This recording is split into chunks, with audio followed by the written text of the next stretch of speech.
you had another reinventing the wheel. Yes. So let me see if I can remember Yeah. how Do you know this what it one is? I don't goes. know what Yes. it is. You never told me. Yeah. So So what it is let me give you the sort of like the beginning of this thing. Okay. Yeah. So it's then I'll tell you what the reinventing the wheel is. So it starts out in a car chase. Okay. So we have our very obvious protagonist Yes. in our car, and he's chasing somebody in another car. Right, going through a busy freeway, they're like dodging things, all sorts of stuff, trying to like banging up against each other. Yeah. So right, and obviously the audience is just like, we don't know what's going on. Right. Okay. The guy kind of like ducks down a little bit and looks up at the sun. Okay. And you can see that the sun has a little tiny, what may be a like black dot in the middle of it. Okay. Yeah. Okay. And he's kind of like, and this, you can see that this is causing him concern. Yeah. That there's this weird appears to be black dot in the middle of the sun. Very tiny, almost unnoticeable, but it's there. And the audience can see it as well. But it's a big enough concern to distract him from the fact that he's in the middle of a car chase. Yes, of a car chase. Yes. Okay. All right. So he bangs this car. It spins out, does that whole thing. He gets out, pulls his pistol, executes the driver, Yeah. goes, like runs over. He's looking through the car for something, Yeah. It's like pulling the driver out, getting him out of there, like looking through. He's looking through the driver, trying to see if the driver has something. He's looking for something. We don't know what it is. Yeah. So he's in the back seat, nothing. He goes over, grabs the keys from the driver, pops the trunk. Trunk lifts up. He looks in the back of the trunk, and he's like confused. There's a person in the trunk. All right. Okay. I don't know if like what this person should be. If it should be like a child, if it should be a man or a woman, or I have no idea. Right. Okay. Right? But there's a child in the back. Okay. A person in the back. Right? He grabs the I can't even keep saying. He grabs the person. Yeah. So he grabs the person, he throws them inside of like his trunk, Okay. Yeah. So to him, this is a package. Yeah. Right? Okay. He throws them inside of his trunk. He goes to get inside of his car. Before he gets in, he looks up at the sun one more time, and you can still see that little black dot on the sun. Right. Yeah. Now he closes his door, gets off, and drives off. And now he's driving towards a location. Yeah. Yeah. Opens the phone, is like, I'm on my way. Okay. And they're like, hurry. He's like, I know. Goes over, gets to the location. It's a church. All right. So gets out into the church. There's guys there, like monks or something like that, dressed in robes. And they're like, what did the driver, what did he have on him, And he pops the trunk, and they're like looking, and now they're a little bit confused too. Okay. Yeah. And they're like, okay, let's do it. And they grab the person out, put him in the church. They put the person on the altar. Yeah. There's a guy looking through a thing up at the sun, Yeah. And they're like, brother McGillicuddy, how's it looking? McGillicuddy. Right. He's he's like it's growing, and they're like, bigger, okay. yeah. They're like, okay, like let us know. They perform the ritual, right? Yeah. And they burn the body. Okay. Yeah. Okay. So maybe they kill it first, like with a knife, and then they burn it, Yeah. Yeah. And then they're looking, and they're like, Brother McGillicuddy, and he's like, it didn't work, And now you can you can kind of see the sun, and you see the black dot, like kind of like get a little bit bigger on the sun. Okay. Yeah. Right. Yeah. So this is the reinventing the wheel. This is a story with no exposition, no backstory, and no character ever says anything that the other character already knows. There is no wise Obi-Wan Kenobi sage who's teaching you about the Force, because you don't know what the Force is. Yeah. There is no character like that. Our main character already knows what's going on. Right. You know? So they're not going to be... something going on screen. Yes. And the characters already know what's happening. Yes. So there's no need for any of them to explain it to the audience. Yes. They don't need to explain it to each other, therefore they're not going to explain it to the audience. You can't have a flashback, so there's no backstory. There's no flashbacks. Okay. There's no exposition. Yeah. No one is explaining this stuff beyond what they would in normal conversation between two people who already know what's going on. Yeah. Yeah. So that's the reinventing the wheel. Okay. How? Okay. So we know, so now it's like, what do we know? We know there's like a ticking clock in that there's this black dot on the sun that seems to be getting bigger. We don't know what it is, though. We know there seems to be some weird ritual thing that's involved here. So we know that these guys think they might be able to stop it if they can burn the correct thing. Right, yeah. They thought it was this person, potentially, and it wasn't, you know? Yeah. So these guys had just killed somebody. Right, yeah. So these aren't necessarily the good guys. Yeah. Unless it's just like we're at war and we have to do what you have to do sometimes when you're at war. To save billions, we're going to maybe have to kill like 100 or 1,000 people. Yeah. To save the planet, you know? Yeah. Okay. Yeah. This is interesting because since there's no exposition, we can't have them... Okay, so they burn this body. Yes. And Brother McGillicuddy says that it doesn't work, right? Yeah. And because there's no exposition, we can't have them be like, why didn't it work? Like, they already know, like... They know why it didn't. That is the wrong thing. They tricked us. Yeah. So, like, they can't ask the question. They just got to be like, they got us. Yeah. And then they have to, like, go out and head towards something. Whatever the next location is, Yeah. Wherever they think, so that they can try and find this thing that they need to burn. Yes. Whatever that thing is. Yes. Oh my gosh. Okay. I know. So, but the thing is, like, I think the trick is, like, you as the writer can know. You can know the backstory and the exposition and all that stuff. You just can't, needlessly shove it out there to the audience. Yeah. So here's my first impression is as far as the way that it would need to be filmed. It would need to be shot similar to like something like Hardcore Henry or like Run Lola Run. Run Lola Run might be a good example. Yeah, yeah. Where it's just like we're gonna try this. Oh, it didn't work. Okay, we're gonna go over here now. We have to try this. We have to go there. And so it's just kind of like you're there for the journey, and they're in this nonstop kind of race. Yes. Against time. Yes. And if that means another car chase, if that means like there's gonna be fights, there's gonna be like people that they're trying to get this item from, whatever it is, that are all wearing basically the same thing, the same uniform. Yeah. Yeah, we could do something like that too. I mean, that's the only form of exposition we'd be able to use. Like, we'd have to use props and wardrobe in order to sort of, to distinguish, like, here's one team versus the other team.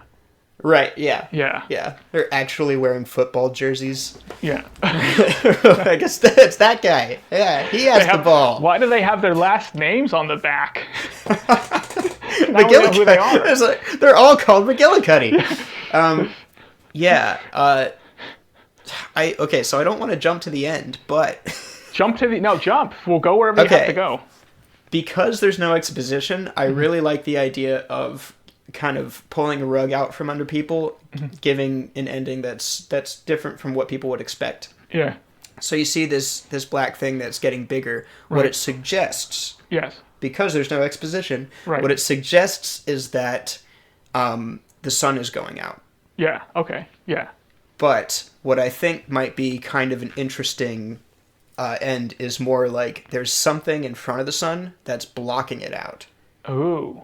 And once it's blocked out, then there's like pitch black creatures Oh, yeah. That are now able to like swarm, and so like they're waiting this thing out, like they're hoping that this thing can like block the entirety of the sun so that they can now swarm and like harvest the people. Yeah. So like they're light sensitive, whatever creatures there are, there's aliens or something, they're light sensitive, and they're trying to set up this sun blocker so that they can go in and start eating people. Yeah. Yeah. And I think that would be kind of an interesting like climax where it's like the sun's out, yeah, here they come, yeah, you know, and then you see them coming. yeah. So like, the big one, for some reason the big one can't come into the Earth because of like the atmosphere or something weird, I don't know. And then, well, maybe not. If it can go close, I mean, if it can get that close to the sun, it probably is pretty immune to just about anything. But yeah, that's actually, that's actually kind of a cool like idea. Yeah, it's like people. I think while people are watching, if this thing's getting bigger and bigger, then there's going to be this level of like tension where there's this ticking clock, and it's like what's going to happen when it goes all the way. Like it looks like the sun is just going to get like sucked into this black hole, or like it's gonna it's gonna go out, and then that's going to be whatever. Right. Yeah. That's like death. Like an ice age. Yeah. That's huge. Well, that would just be death for us if we didn't have the sun anymore.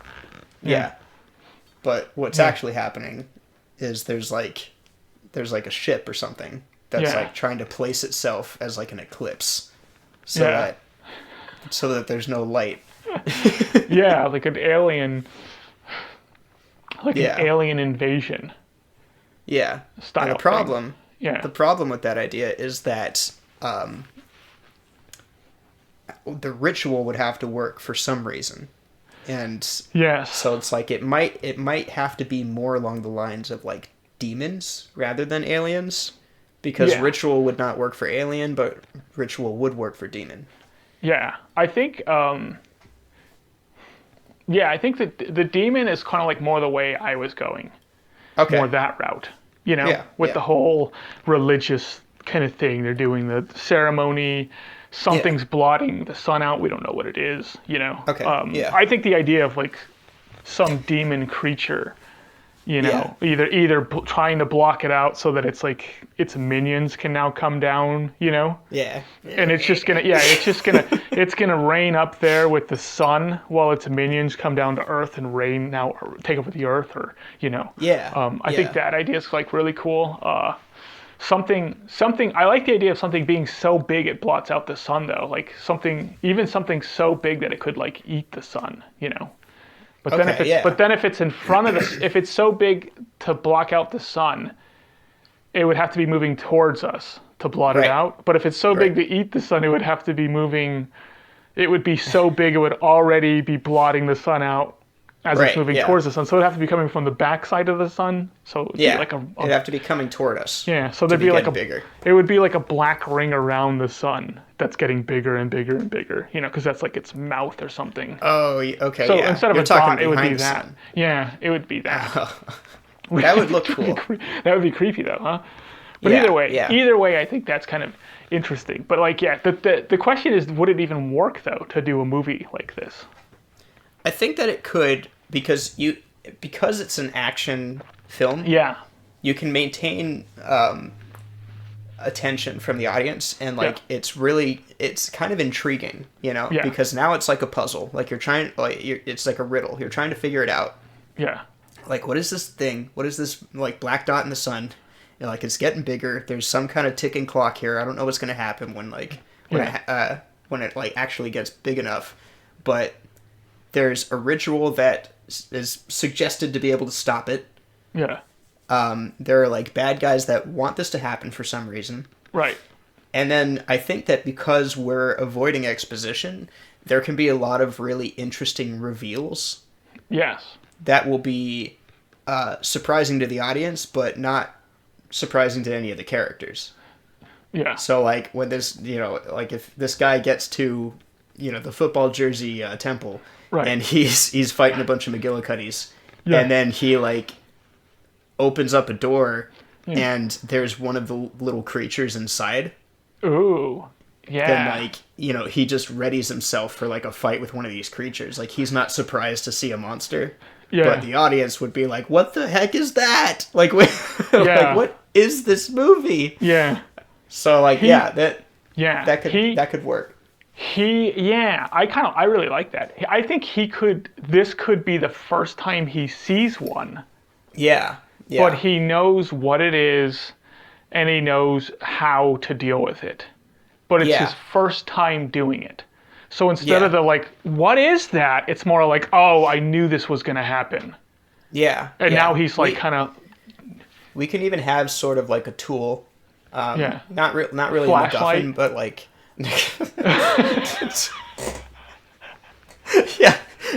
a lighter. Just turns this lighter on. But you know what? A flashlight's not a bad idea. I was gonna say something like a scepter, like something that, like, you know, is ritualistic and doesn't make a lot of sense. Like, what is this? It looks like just a brooch. So he sees that and then starts, like, running toward it. Yeah. A flash bomb would be an interesting one.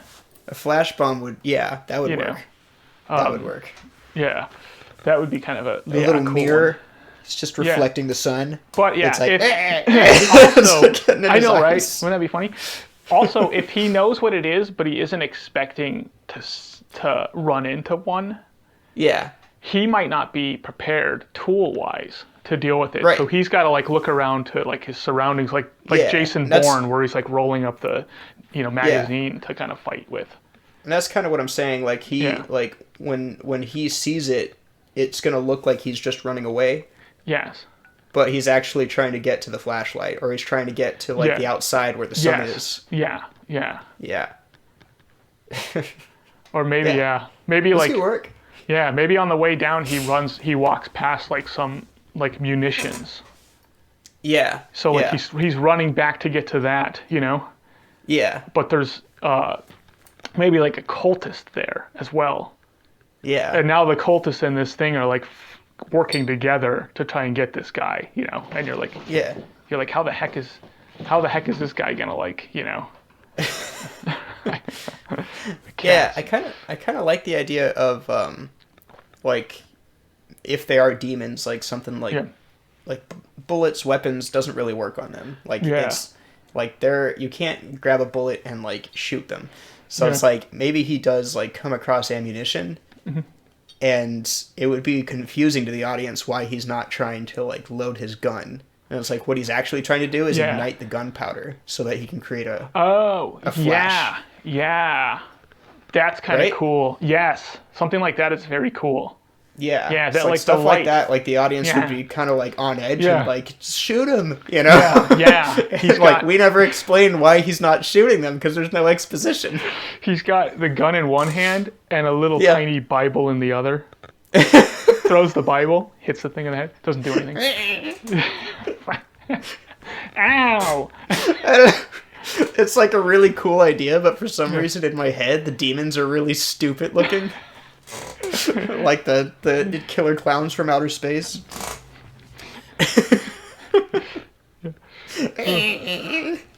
Vital burns. You could have the demons where they're very, very strong in the dark. Like, stronger than a human, but they start getting weaker and weaker and weaker as they're entering more and more into the light. Yeah. To the point where, like, in the light now, like, if he can actually get it in the light, you know, then, like, if he hits it, he'll just, like, shatter its face. It'll just shatter like glass, you know? Yeah. So it's kind of like that style thing where it's like you don't want it in the dark because it's super strong in the dark. You have to use some sort of light source. Yeah. You know, before you attack it. Okay. All right. So we have sort of a structure in place. Yeah. It'd be shot kind of like Run Lola Run. It's just, you know, we're along for the ride. Yeah. A lot of action, a lot of stuff going on. Right. Certain reveals happening where it's just kind of like it's unfolding before us. Yeah. The sun eventually ends up getting blotted out. Right. We see these creatures coming in. Yeah. They have to now save the day. So they find whatever this thing is that they need to burn. Yeah. And it's got to be like the cultist, the lead cultist he has to have now benefited from the fact that there's no sun. Oh, yeah. So like maybe like I don't know, like he kind of takes on some of the attributes of the demon, like he gets possessed or something, you know. Yeah. So he's like strong like a demon. Yeah. And he has this item, whatever the item is. Yeah. There's this final fight with the cultist. Mm-hmm. Yes. The guy gets the item. Brother McGillicuddy and friends. Yeah. Kind of like they burn it. They do the ritual. Yeah. And then like the sun starts kind of slowly coming back. Yeah. I almost feel like I want there to be like a character who's kind of along for the ride but doesn't say anything.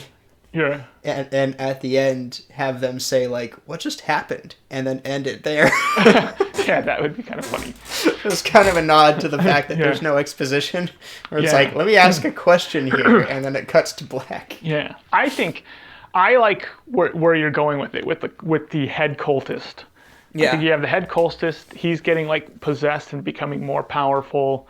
Right. And then I think our main guy comes in and looks and sees that the head cultist is holding this staff. Yeah. And we kind of narrow in on the staff, like, that's it. So then he ends up getting the staff away, burns it, but it doesn't stop. Okay. So it's like, it's not the staff, it's the head cultist.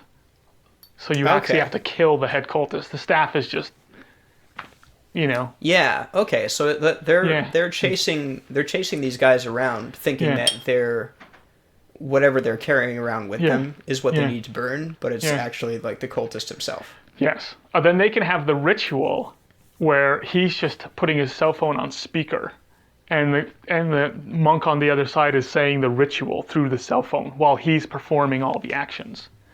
Okay. And he's like, and this our main guy, you can kind of tell, like, doesn't really know how to do it.